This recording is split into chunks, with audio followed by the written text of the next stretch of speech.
The dojo was alive with noise. Feet pounded the floor. Kids shouted. White uniforms flashed through the air. Parents watched proudly from the benches, phones out, recording every punch and kick. The room was full of strong young students, some tall, some small, but all bursting with energy. That's when the door opened. It creaked slowly, and an old woman stepped inside. She was small. Her shoulders were hunched, and her steps were slow. She wore a long brown sweater, soft shoes, and loose black pants. Not a correct uniform, not even gym clothes. Just regular grandma clothes. The room didn't go silent. It exploded with laughter. "Who let grandma in here?" One boy shouted. Another whispered, "Is she lost?" Then came a louder voice. It was Mila, the top student in the class. She was 16, with a purple belt tied tight around her waist and a smirk on her face. Maybe she got lost on her way to bingo night. Mila shouted. The kids burst into giggles. Even some of the parents laughed softly.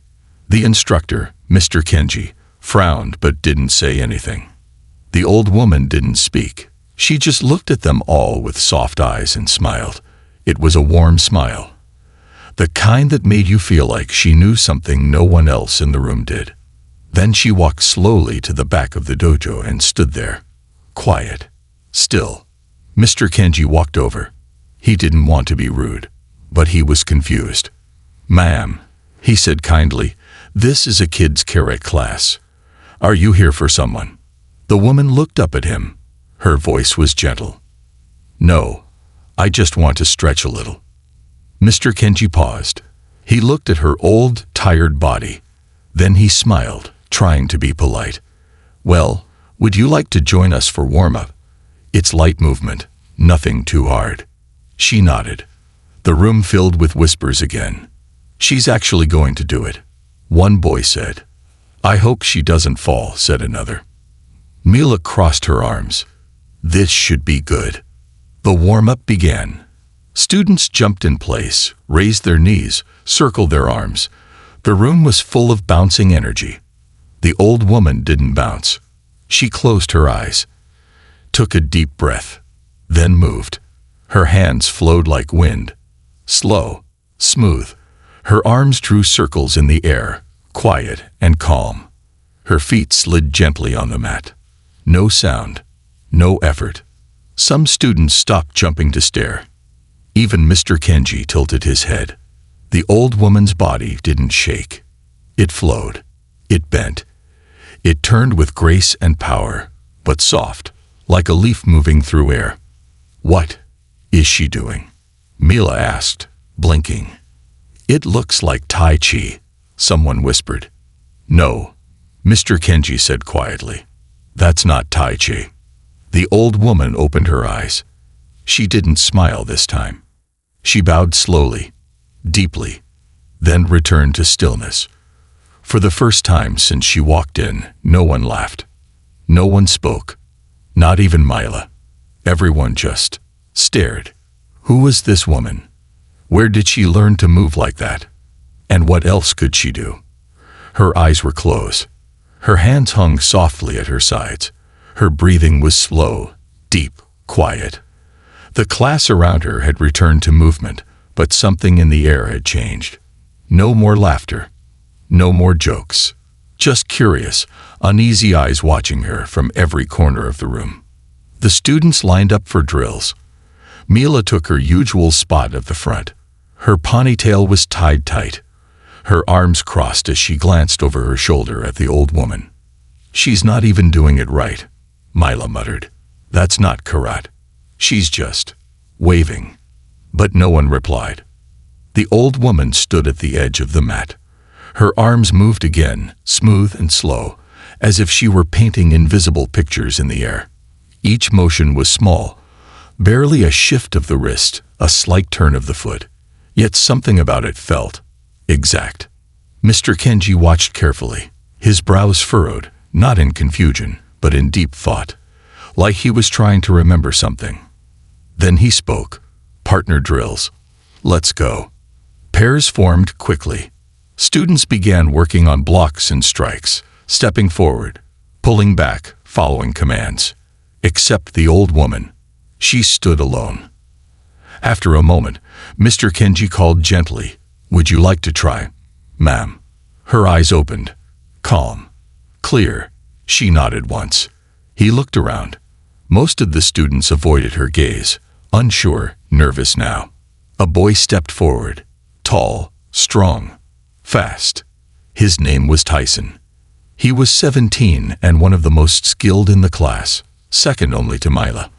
"I'll go," he said with a shrug and a cocky smile.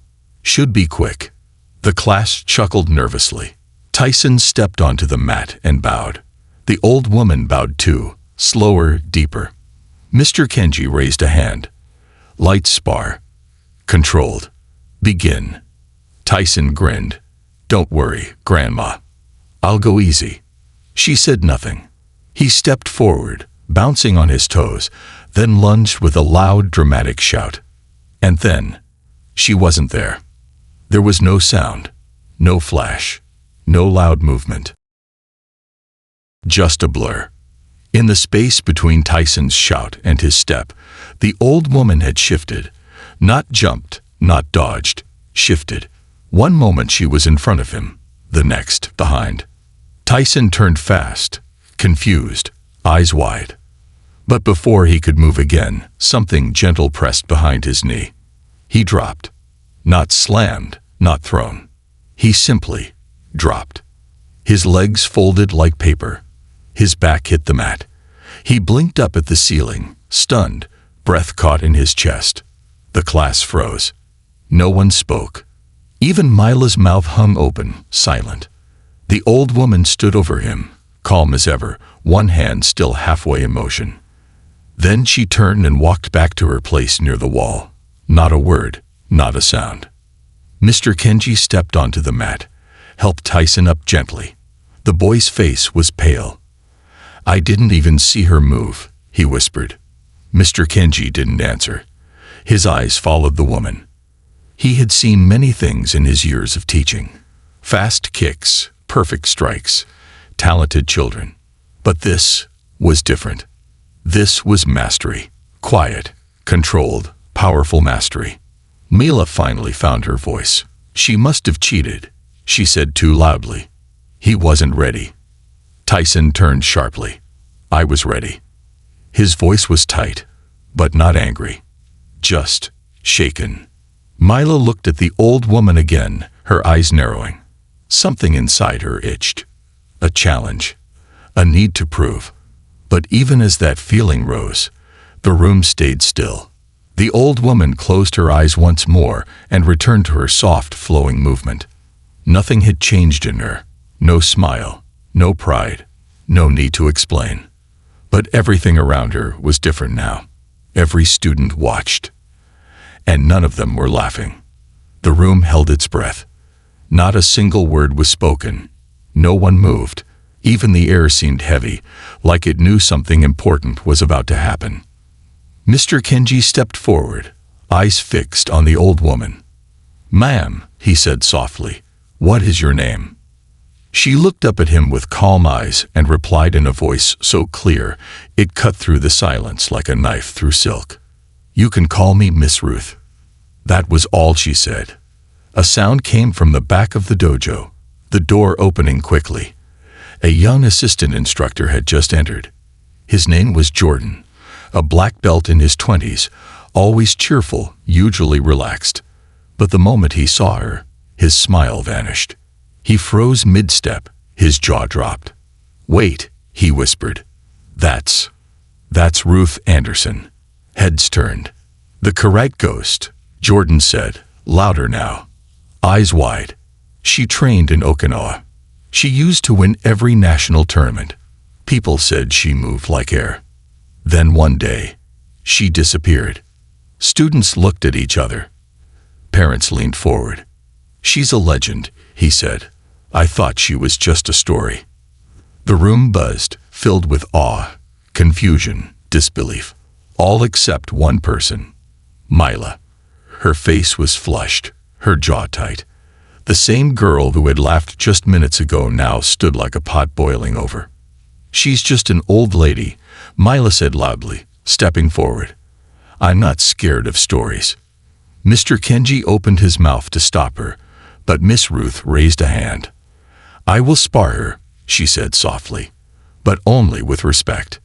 Mila rolled her eyes, but bowed. The mats cleared. The two stood across from each other. One young, proud, bursting with fire. The other quiet, still, wrapped in something deeper than strength, something that couldn't be seen, only felt. They bowed. Mr. Kenji gave a soft command. "Begin." Mila launched forward, fast and sharp, a blur of motion. Her foot sliced through the air with speed and force. Miss Ruth didn't block. She shifted. Just a tilt of her body, a small pivot, and Mila's kick missed completely. Before Mila could pull back, Ruth slid past her side, not striking, just moving. Mila turned and threw a flurry of punches, one after the other. None landed. Not because they were weak, they were fierce, practiced, powerful. But Miss Ruth moved like something from a dream. Her body curved, swayed, dipped, never rushed, never stiff. It was like she wasn't fighting at all, just flowing. The crowd watched in stunned silence. Even Jordan, who had once seen her fight on grainy tapes, had never imagined this. Mila grew angrier. Her strikes came harder, faster, more desperate. Still, Miss Ruth didn't flinch. She didn't push back. She guided Mila's energy, letting it pass, bending it, redirecting it like water in a stream. Then, in the final moment, when Mila threw a last wild punch, Ruth stepped close and lifted one finger. Tap. She gently touched Mila on the shoulder. It wasn't a hit. It was barely a touch. But Mila froze. Her body locked in surprise, her balance lost. She stumbled back and fell to one knee, gasping. Miss Ruth didn't smile.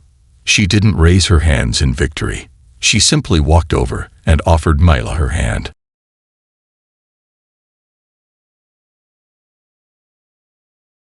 Mila stared at it for a moment. Then, slowly, she took it. Miss Ruth helped her to her feet.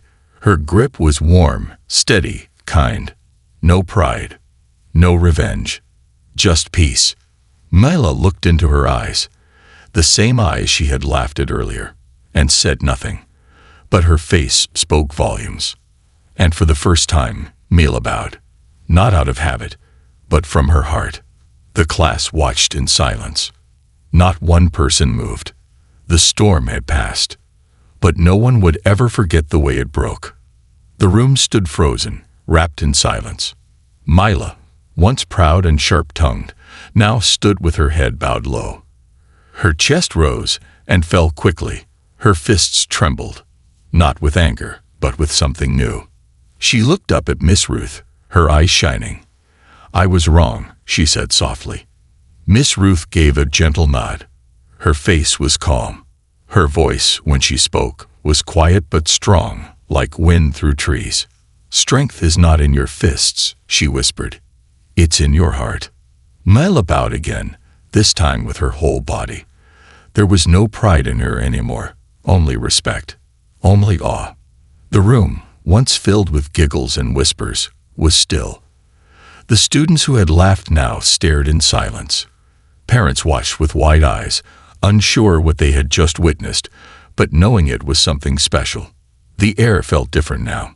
Miss Ruth turned slowly, her step soft as feathers, and walked toward the door. Mr. Kenji stepped forward quickly, voice shaking just a little. "Wait," he called out. She paused and turned her head gently. "Please stay," he said. "Teach us. We need you." Miss Ruth smiled, a small, knowing smile. "I already did," she said. And with that, she walked out of the dojo. No one followed. They just watched.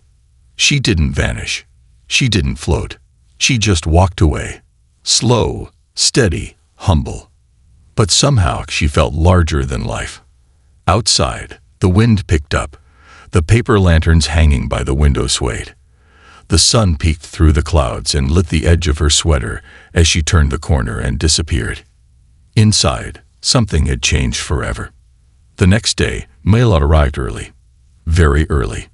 She stepped onto the mat alone. She bowed deeper than ever before. Her movements were slower now. Not because she had lost speed, but because she was thinking, feeling, learning. Not to win, not to show off, but to understand. Other students began arriving early too, one by one. They no longer bragged about how high they could kick or how fast they could punch. They asked questions. They practiced softer drills. They focused on breath, on stillness, on control. Even Mr. Kenji changed. His teaching grew quieter. He didn't rush the class anymore. He let the students breathe. Let them listen to their bodies. And sometimes, just sometimes, when the windows were open and the wind blew gently across the mat, a shadow would flicker across the floor. Quick, smooth, gone in an instant.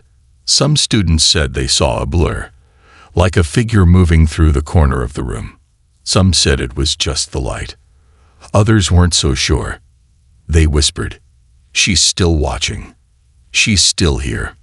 And in a way, they were right. Miss Ruth hadn't stayed, but her presence had rooted itself deep in their hearts, not just in how they trained, but in how they walked through the world. She had reminded them that true strength wasn't about being faster or louder. It was about being still when others shake. It was about offering your hand after a fall. It was about listening more than speaking. And maybe, just maybe, it was about knowing when to walk away, with peace in your step. Tell us in the comments, what would you have done if Miss Ruth walked into your dojo? And don't forget to let us know where you're watching from. We love seeing all of you from every corner of the world. Subscribe for more stories that move the heart and stir the soul. We'll see you in the next one. Until then.